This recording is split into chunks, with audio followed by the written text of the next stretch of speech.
তারপর 75-এর পট পরিবর্তনের বাকশাল থেকে আপনার বহুদলীয় গণতন্ত্র ফিরিয়ে দিয়েছেন। আপনার বাকশাল কিন্তু 71-এর চেতনা না, 71-এর চেতনায় পরিপন্থী। জিয়া রহমান সাহেব বহুদলীয় গণতন্ত্র, সংবাদপত্রের স্বাধীনতা ফিরিয়ে দিয়েছেন। এই আওয়ামী লীগের যে এসকেলাইসিস সেটাও ফিরে আসছে। আবার দেখেন আমাদের দেশনেত্রী বেগম খালেদা জিয়া, তিনিও কিন্তু এরশাদ সাহেবের বিরুদ্ধে তিনি 9 বছর আন্দোলন করেছেন গণতন্ত্রের জন্য, ভোটের অধিকারের জন্য, 71-এর চেতনার জন্য। এবং সেটা মনে করেন এবং আওয়ামী লীগ, জামাত এরশাদ সাহেবের সংসদে গিয়েছে।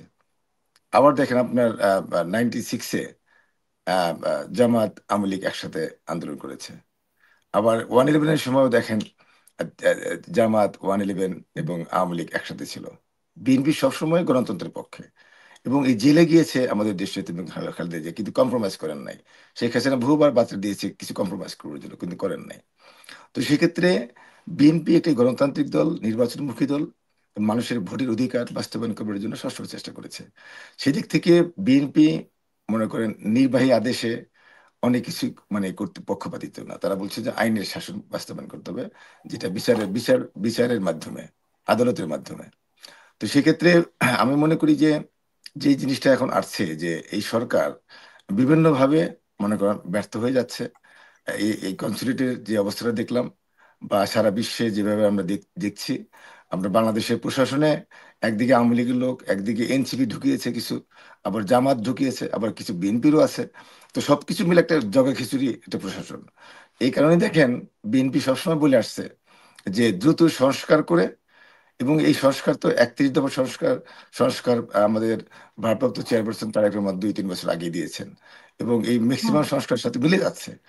তো বিএনপির বিরুদ্ধে একটা অপপ্রচার চালালো তারা, যে বিএনপি সংস্কার চায় না। এটা সম্পূর্ণ ভুল কথা। সংস্কার করেই বিএনপি নির্বাচনে দিতে চায় দীর্ঘমেয়াদী অগণতান্ত্রিক ভাবে। আপনার যদি দেশ চলে তাহলে বিদেশি বিনিয়োগ হয় না, আমাদের এই প্রবাসীদেরও আপনার বিনিয়োগ করবে না দেশে যদি অশান্তি থাকে। আবার দেশের ভিতরেও আপনার সরকারের দায়বদ্ধতা থাকে না। এবং এই যারা আজকে প্রশাসনে আছে, এই উপদেষ্টাদের মধ্যে সব এনজিওর লোক বেশি। উপদেষ্টাদের মধ্যে রাজনৈতিক যারা 15 বছর আন্দোলন করার লোক কমই আছে। তো সবকিছু মিলে এই সরকার ব্যর্থ হয়েছে। এবং এই আজকে যে আপনার নিউ ইয়র্কের যে ঘটনা হলো, সেটা আমি তো বলেছি যে আওয়ামী লীগ আহ, এইভাবে আন্দোলন করে জনগণের সমর্থন পাবে না। তারা জনগণকে নিয়েই না, তো বলেছে সেখানে রাজনীতি একটা করতে প্রশ্ন হবে। উঠেছে, আমাদের দর্শকও প্রশ্ন করেছে যে সেখানে জামাতের নেতারা মানে ওই জায়গায় থাকতে পারলো, আপনারা থাকতে পারলেন না।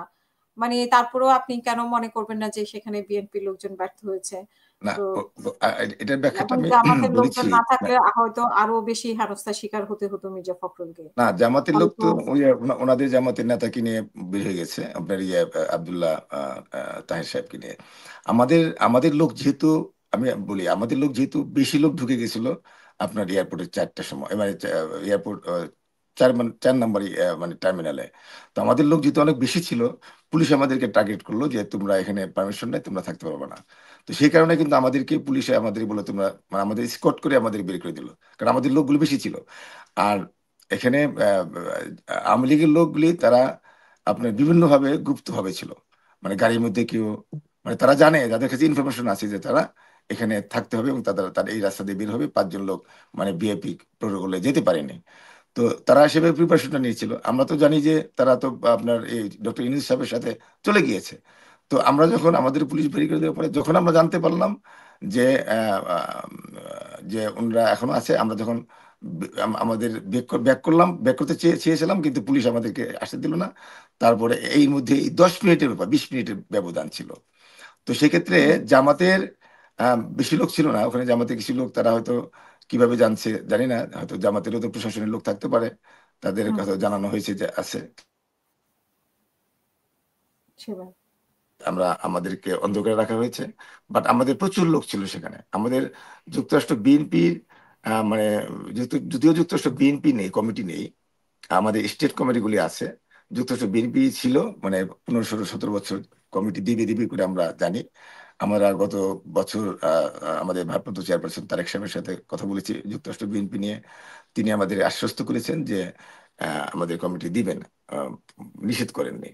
তো সেক্ষেত্রে কমিটি না দেওয়ার মধ্যে কিছুটা ক্ষোভ আছে, অনেকেই ক্ষোভ প্রকাশ করেছেন। কমিটিতে না থাকার কারণে একটা সমন্বয়হীনতার অভাব ছিল কিছুটা অবশ্যই। কারণ আপনি যেটা বলেছেন যে আমরা কিন্তু আমাদের ভারপ্রাপ্ত চেয়ারপারসন তারেক সাহেবকে গত বছর বলেছিলাম যে আমাদের একটা দায়িত্বপ্রাপ্ত যদি আমেরিকা থেকে দেওয়া হয় কাউকে, যে কেউ কাউকে, তাহলে তার তার মানে নেতৃত্বে আমরা কাজটা করব। তো হুম, সেখানে আপনার যেটা নাকি শামীম সাহেব মানে একটু চেষ্টা করেছেন বলার জন্য যে বাংলাদেশ থেকে যদি একজন দায়িত্ব নিয়ে আসেন বা লন্ডন থেকে দায়িত্ব নিয়ে আসেন, সেটা সেটা কিন্তু অনেক সময় একটু মানে এখানকার পরিস্থিতি সম্বন্ধে হয়তো সেই সেই ধারণা না থাকতে পারে। কিন্তু সবচেয়ে বড় কথা, এখানে আমি তাদেরকেও ব্যর্থতা দায় দিচ্ছি না। কারণ আমাদেরকে যে ইনফরমেশনটা দেওয়া হয়েছে সেটা হলো যে ওনারা চলে গিয়েছেন ভিআইপি চ্যানেলে, এবং হুম, পাঁচজন যে বাংলাদেশি পাসপোর্ট এবং ডিপ্লোম্যাটিক পাসপোর্ট না, এবং সেখানে আপনার H1 ভিসা, এই এই জিনিসগুলো আমাদেরকে ইনফর্ম করা হয় নাই। হুম। জি। না, মির্জা ফখরুলের ওই যে ওই ইয়ে নিয়ে অবশ্য বলেছে, শামীম ভাইও বলেছে, আপনার হয়তো একই বক্তব্য হবে। আমি একটু বিপ্লব কুমার পোদ্দার আপনার কাছে না একটু না, শুনতে চাই। ওইটা আমি, হ্যাঁ, মির্জা সাহেবের যেটা নাকি আমাদের মহাসচিব, আমি আজকে হুম, একটা ভিডিও দেখলাম। আমাদের মহাসচিব মির্জা ফখরুল ইসলাম আলমগীর বলেছেন যে ওই কি একটা পত্রিকা বা একটা টিভি, এই তার সাথে কোনো সময় হ্যাঁ, ভারতের।